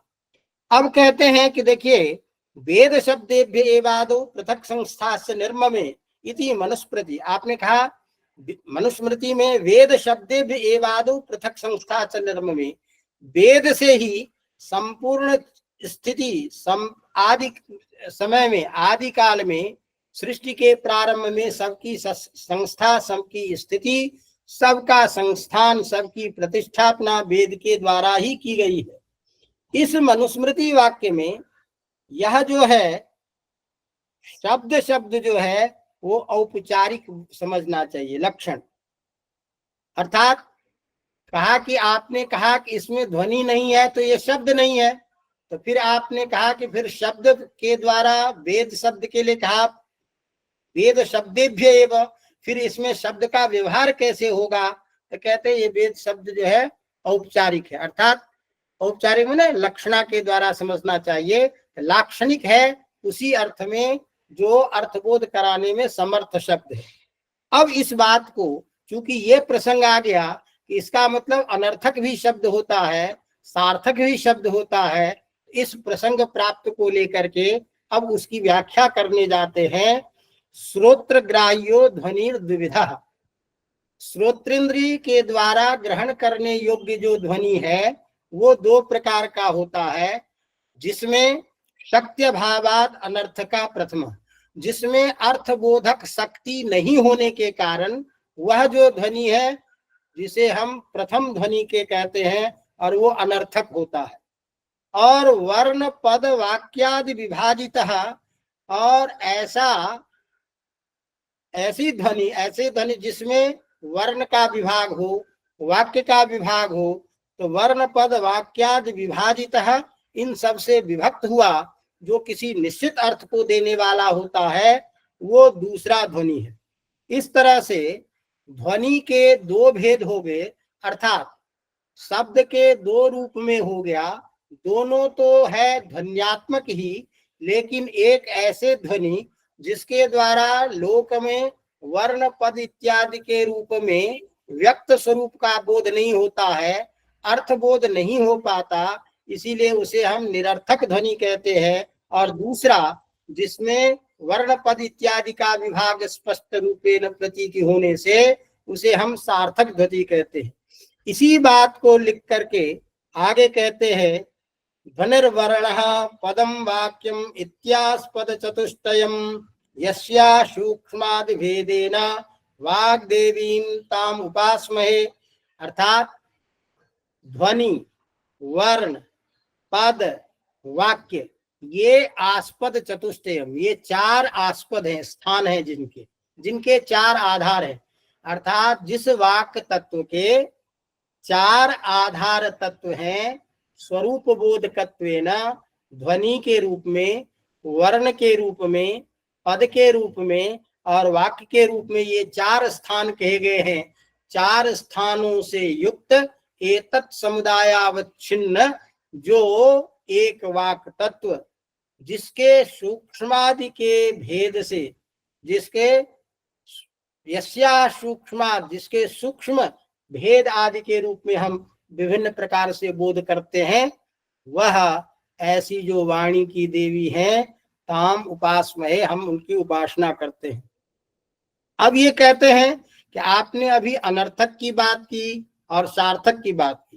तो अनर्थकत्वेन तत्र अनर्थिकायाः वायु वाचो वायुर्ब्रह्म।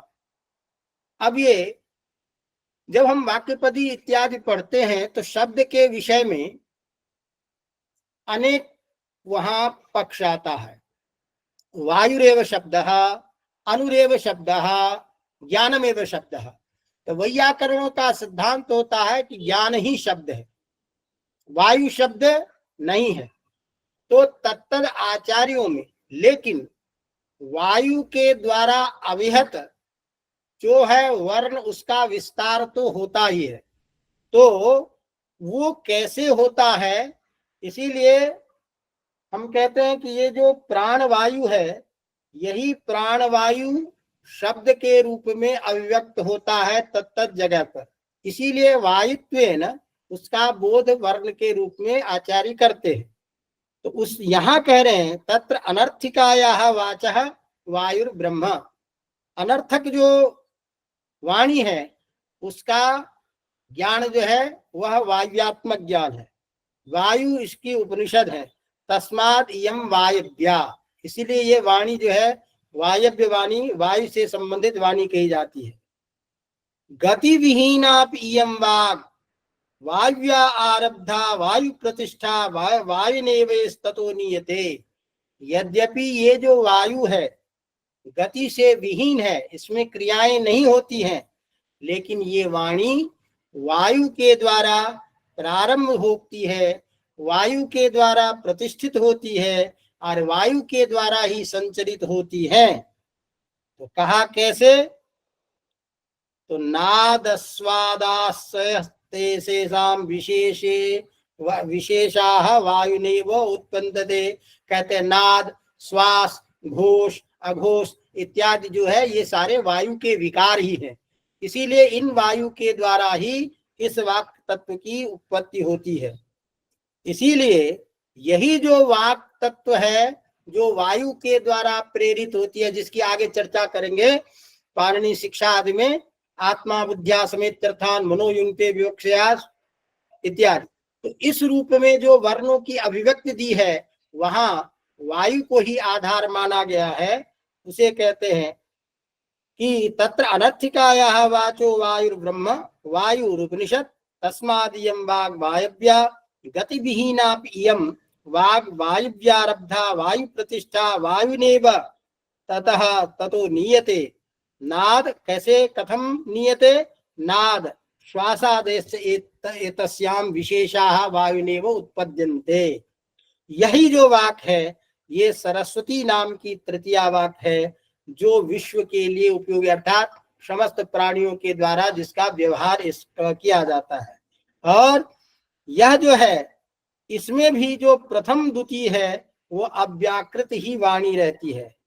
और क्यों अव्याकृत होती है, अर्थबोध कराने की जो क्षमता है, वर्णादि का जो विभाग है वहां देखा नहीं जाता है। तस्यां चेन्द्रो अनुप्रविश्य विभक्ति विस्ताशां विविधैराकारैः व्याकरोति तेनेयम् इंद्रिय वाग् व्याकृता वाग् भवति। तो इस प्रकार के ये जो मूल वाक है जो अव्याकृत है, और अव्याकृत होने के कारण इसमें कोई बोध नहीं होता है। लेकिन यही वायु जब इंद्रियों के द्वारा संचरित होती है तो उसमें अभिव्यक्ति होती है और उसका अर्थबोध होता है। इसीलिए यहाँ अभी इंद्र पद से हम इंद्रिय को लें और आगे चल के इंद्र को भी हम वाक के देवता के रूप में मानते हैं। तो इंद्र के द्वारा इसमें विभाग किए जाने के कारण भी अर्थात जो अव्याकृत वाणी थी, जिसका स्वरूप बोध नहीं हो रहा था, उसके स्वरूप बोध करने के लिए देवताओं के प्रार्थना पर इंद्र ने जिसका विभाग किया, इसीलिए ऐसे विभक्त जो शब्द है, विभक्त जो वाक है, उसको हम ऐन्द्री वाक कहते हैं। तथा च इंद्रो अनुप्रविश्य, वही इंद्र प्रवेश करके, अर्थात इंद्र अपने स्वरूप में अर्थात वाणी के रूप में ही, विभक्त भी ताम विविधई, उस वाणी को विभक्ति आदि के द्वारा विविधई आकार ही व्याकरो, विविध स्वरूपों में उसको अलग अलग करते हैं। तेनेयम ऐन्द्री व्याकृता वाक भवती, इसीलिए व्याकृता वाक जो है वो ऐन्द्री वाक कहलाती है। जैसे कि इसके बारे में सुना ही गया है, वाग वै पराच्य व्याकृता अवदत् तद्देवा इंद्रम अब्रुवन् इमाम नो वाचम व्याकुरुति सो अब्रवीत वरम वृणे मह्यम चैवे शिवायवे च सह गुह्याता इति तस्मात् इंद्रवायवः सह गृह्यते ताम इंद्रो मध्यतो अपक्रम्य व्याकरोत् तस्मात् यम व्याकृता वाक् बुध्यते। अर्थात अर्थबोध नहीं होने के कारण समस्त देवताओं ने इस वाणी के स्वरूप को जानने के लिए इंद्र से प्रार्थना की। इंद्र ने उनकी बातों को मान करके इसको उस वायु के वायु से स्थित जो थी उस वाणी को अलग अलग कर दिया। इसीलिए बीच से अलग करने के कारण इसे हम व्याकृत वाणी कहते हैं। सोयम अर्थो मंत्र संहितायाम प्राप्यते विभत्सूनाम सयुजम हंसमाहुरपाम दिव्यानाम संकेतरात्रम।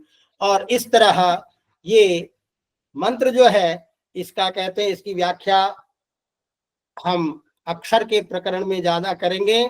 साहि इंद्रेण व्याकृते विभाग उपयुज्यते सर्वेभ्यो व्यवहारेभ्यो वैदिकेभ्यश्च लौकिकेभ्यश्च। इस तरह यह जो अभी तक की जो वाणी थी, तो लोक व्यवहार में चाहे वैदिक शब्दों का प्रयोग हो या लौकिक शब्दों का प्रयोग हो, इस इंद्र के द्वारा जो व्याकृत वाणी है इसी का प्रयोग सभी करते हैं। इसी बात को कहते हैं वाचम देवा उपजीवन्ति विश्वे वाचम गंधर्वा पशुओ मनुष्या वाची माँ विश्वा भुवनान्यर्पिता सानो हवम जुसताम इंद्र पत्नी। ये जो वाणी है, जिस वाणी को इंद्र ने विभाग किया, उसी से सारे देवता उपजीवित होते हैं। समस्त गंधर्व, समस्त मनुष्य, समस्त जीव इसी वाणी को लेकर के व्यवहार करते हैं। समस्त विश्व का व्यवहार, समस्त भुवन इसी से ही अर्पित अर्थात प्रतिष्ठित होता है, चलता है। सानु हवम जुसदाम इंद्रपत्नी, वो जुसदाम मने वो हमें जिसको कहते हैं आहुत के जुस मने जुस धातु है आवाहन अर्थ में भी, तो वह हम उस इंद्र की और इस इंद्र की पत्नी का आवाहन करते इत्यर्थ। इत्थम चैता चतुर्विधा वाचो व्याख्याता। इस तरह से चार सर प्रकार अब की कंक्लूड कर दीजिए। व्याख्या की।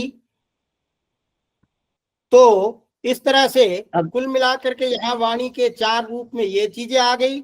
इसी को अब कहते हैं कि ये जो ऐन्द्री वाक है, इस ऐन्द्री वाक को भी चार रूप में फिर से बांटा गया है, जिसके बारे में मंत्र प्रमाण तो वही है चत्वारि वाक परमिता पदानी, जिसका भेद अध्यात्म के रूप में परा पश्यंती मध्यमा वैखरी।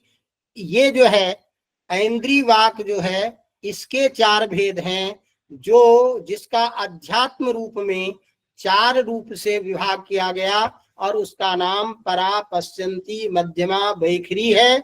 इति ताह अध्यात्मम चतुर्धा वाचः। इसी के लिए कहा गया है न शोस्ति प्रत्ययो लोके यह शब्दानुगमादृते अनवृद्धमेव ज्ञानम सर्वम शब्देन भाषिते। तो कोई ऐसा ज्ञान नहीं है जो शब्द के बिना जिसका बोध होता है। सारा का सारा शब्द जो ज्ञान है यह शब्द के रूप में ही भाषित होता है। तो इस वाक्य के आधार पर जो बुद्धिस्ट जो वाक है उसको परावाक कहते हैं। मन के द्वारा ग्रंथ के अक्षरों को आकलन करके उपांशु में प्रयुज्य जो वाक है उसको पश्यंती कहते हैं। बिना नाद ध्वनि के श्वास मात्र से कर्ण में उच्चारण होता हो, स्वयं मात्र को जो बोध होता हो, उसे हम मध्यमा वाक कहते हैं। और नादध्वन निशालिनी दूरतोपि श्रोत्रग्राह्या वैखरी, जो नादत ध्वनि से निकलने वाली है, दूर से भी जो कान से सुनाई दे, उसे हम वैखरी वाक कहते हैं।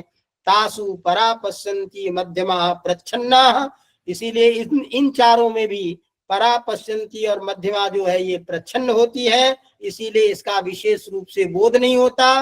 वैखरीम तु मनुष्या ब्रुवते, वैखरी वाणी का ही लोग प्रयोग करते हैं।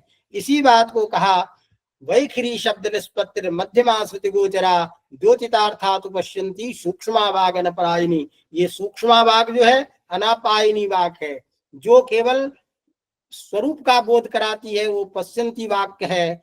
और जो शब्द श्रुति गोचर मात्र होती है वह मध्यमा वाक है, और जिससे व्यवहार होता है वो वैखरी वाक है।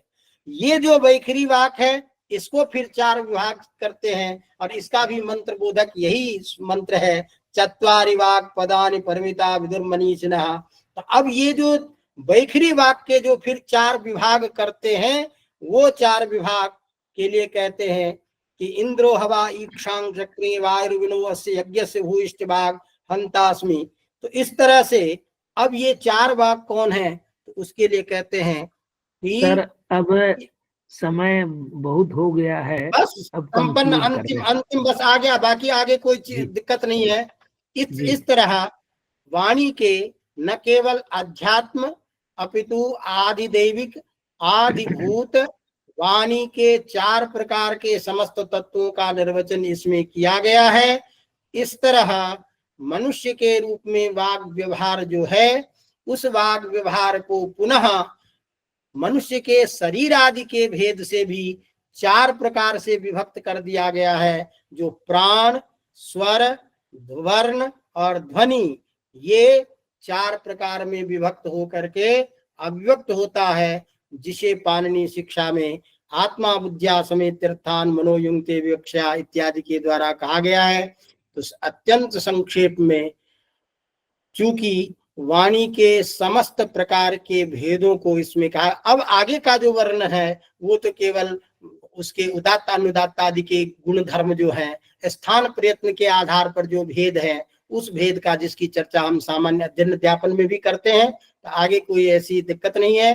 तो इस तरह से उदात्त श्रुति के आधार पर, उच्चारण स्थान के आधार पर, आभ्यंतर बाह्य प्रयत्न के आधार पर भी जो वर्णों के भेद हैं, वो समस्त वर्णों के भेद गुण पद के द्वारा कहे गए हैं। तो अभी तक हमने स्थान के आधार पर, देश के आधार पर और तत्तद वाक के स्वरूप को आपने लोक संस्थान के आधार पर देखा।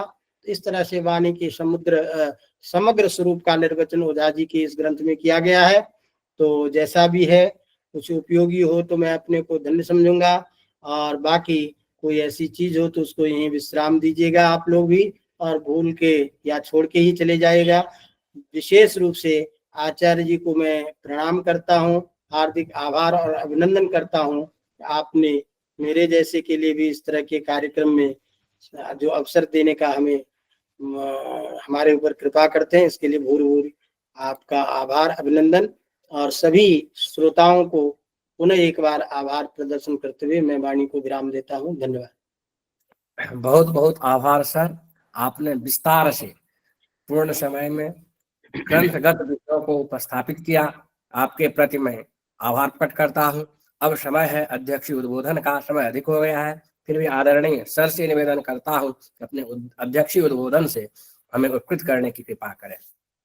याम मेधाम देवगणा पितरश्च उपासते तया मध्य मेधया अग्नि मेधाविनम को। परमादरणीय हम सभी के श्रद्धेय आदरणीय प्रोफेसर राजधर मिश्र जी, जो व्याकरण शास्त्र के बहुत ही महनीय आचार्य हैं, और आपका हम लोग व्याख्यान निरंतर सुनते रहते हैं। आपकी जितनी गति व्याकरण शास्त्र में है, उस गति का हम लोग लाभ उठा रहे हैं, क्योंकि जब हम लोगों को अवसर होता है, सर को हम आमंत्रित करते हैं, और आपके व्याख्यान से हम ही लोग नहीं, देश भर के लोग, क्योंकि यह सब व्याख्यान ऑनलाइन है, ऑनलाइन होने के कारण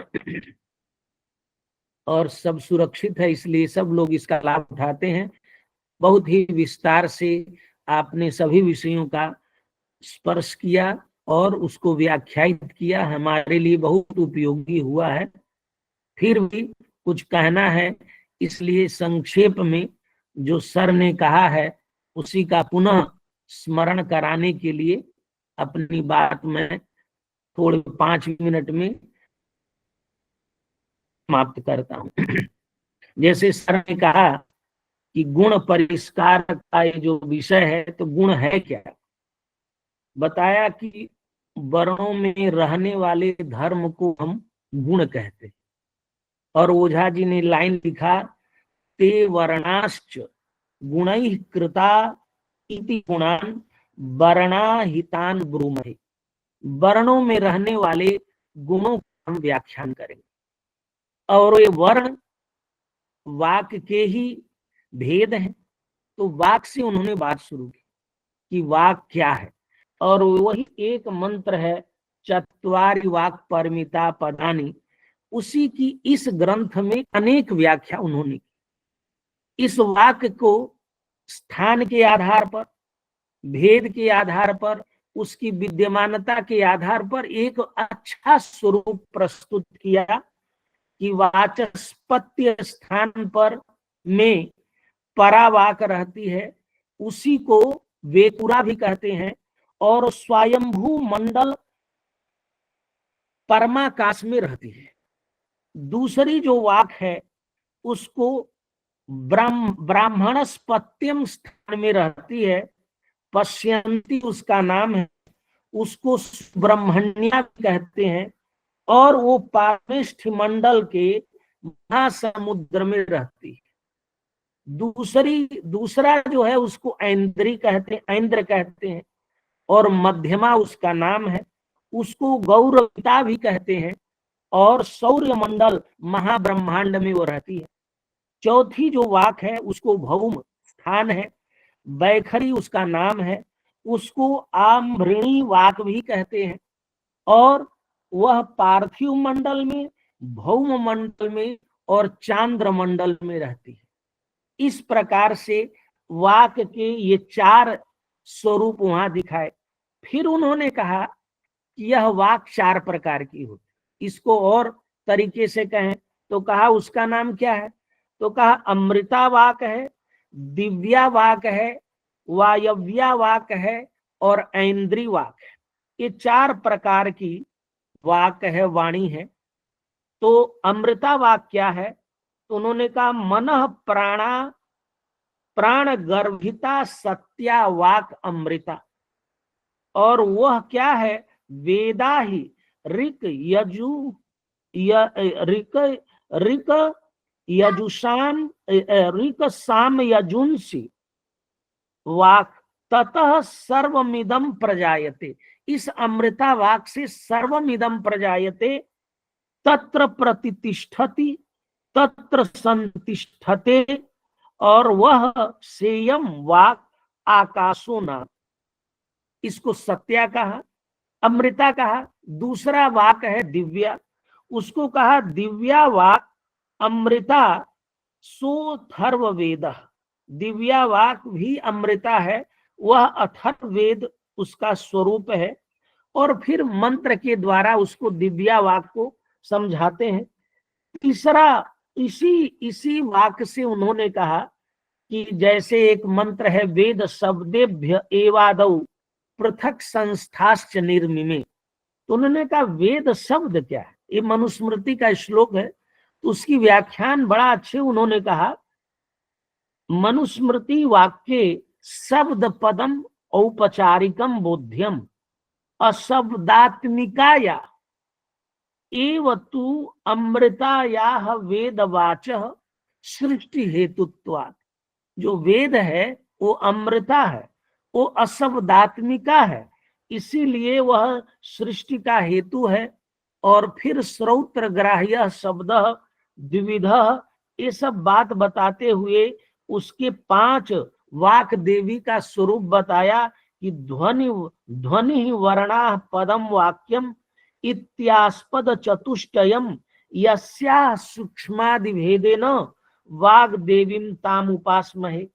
फिर उन्होंने कहा कि दूसरी जो अमृता दिव्या वायव्या वाक कौन है, तो उन्होंने कहा तत्र अनर्थिकायाः वाचः वायु ब्रह्म वायुरुपनिषद तस्माद् इयं वायव्या, इसको अनर्थिका कहा।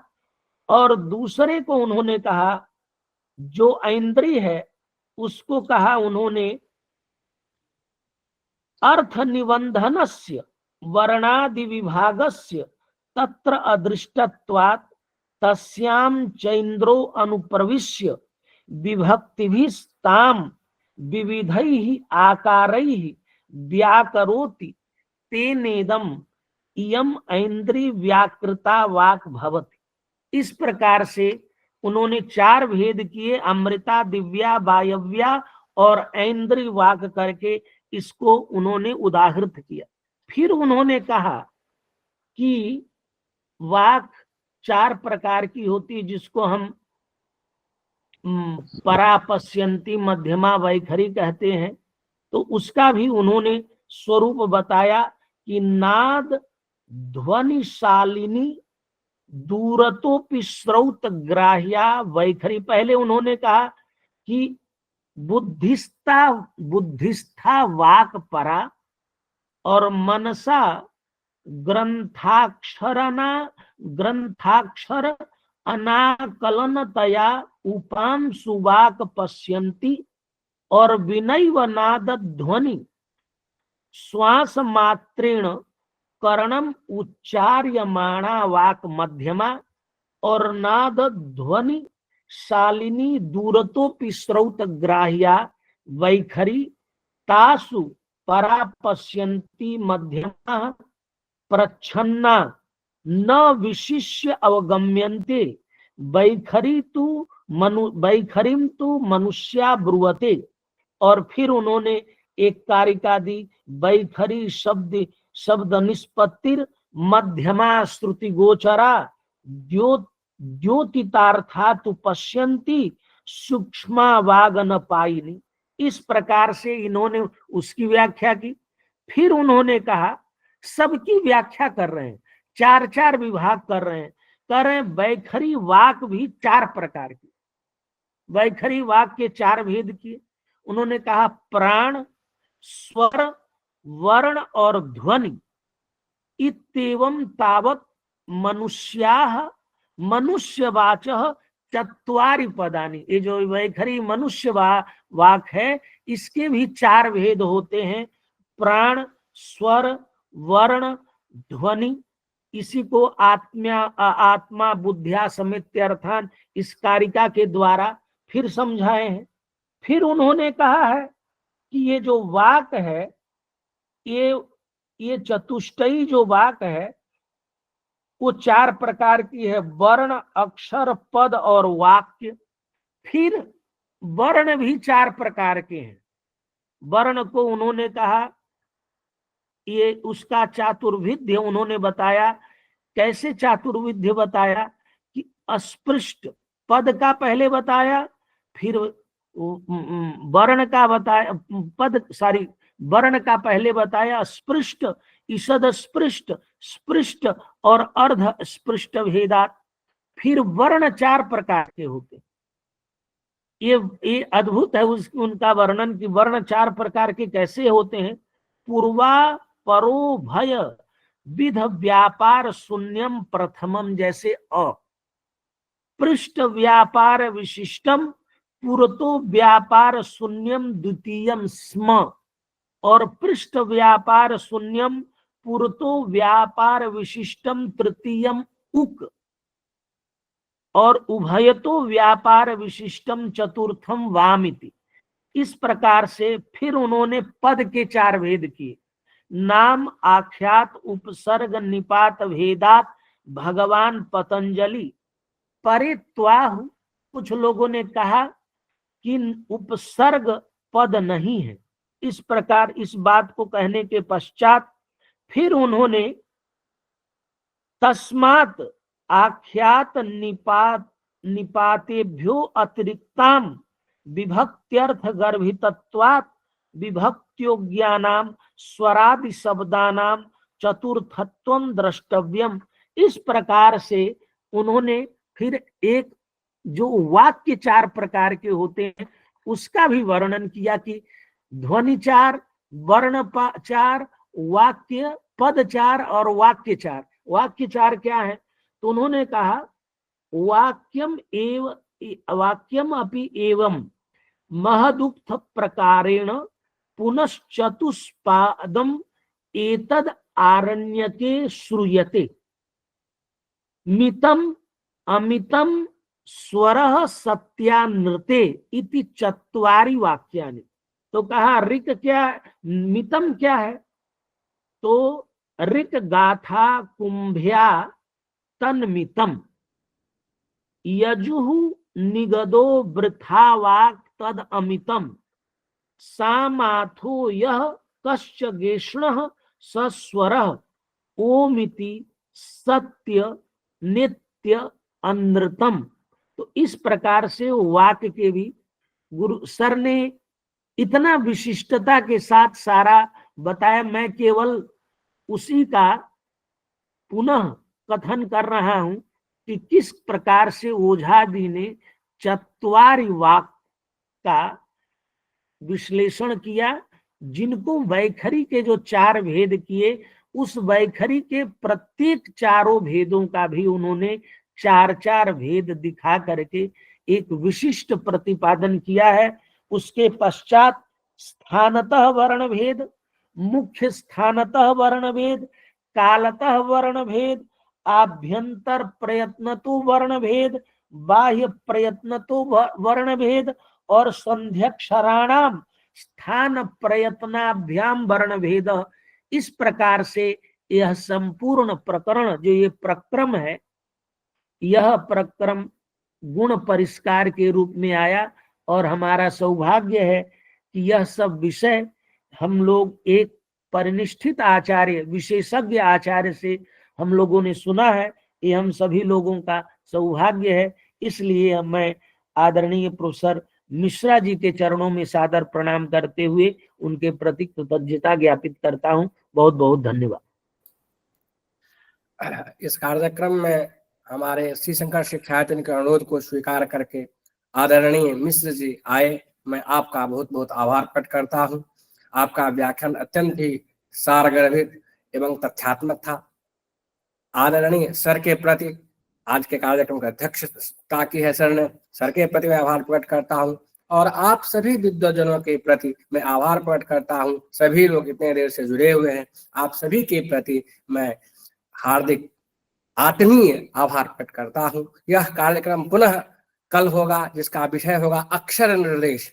अभी परिष्कार चल रहा था, अब बदल गया है, अक्षर निर्देश कल का है। और प्रोफेसर सुंदर नारायण झा जी व्याख्यान करेंगे।